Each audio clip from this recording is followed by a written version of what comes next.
Alors cette commission d'enquête sur le narcotrafic est aujourd'hui et demain à Marseille pour prendre la mesure du phénomène. Frédéric Michel, vous êtes d'ailleurs dans le 15e arrondissement de Marseille, un quartier sensible pour Europe 1, et vous avez échangé avec les habitants.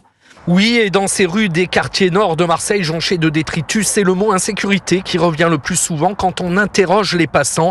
Hervé vit ici depuis 40 ans. Il y a eu des personnes qui ont été tuées par balle là, à 50 mètres d'ici. Je sais pas, les services de sécurité, qu'est-ce qu'ils sont en train de faire? Agnès aussi se pose beaucoup de questions, elle qui s'est installée il y a 2 ans à Marseille. C'est très dur, il n'y a pas de sécurité. J'ai un grand sentiment d'être abandonné par l'État, le maire. Je vais déménager, je cherche à partir. Mario a vu la situation se dégrader d'année en année. Là, c'est pas un sentiment d'abandon, c'est un abandon, c'est pas la même chose. Il y a un laxisme de partie de la population qui n'a rien à faire ici.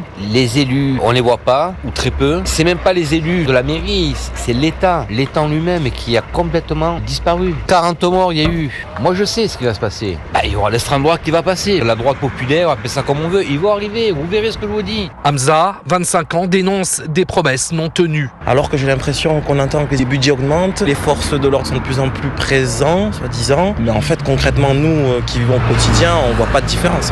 Exaspérés, ces Marseillais attendent un véritable électrochoc. Frédéric Michel à Marseille pour Europe 1.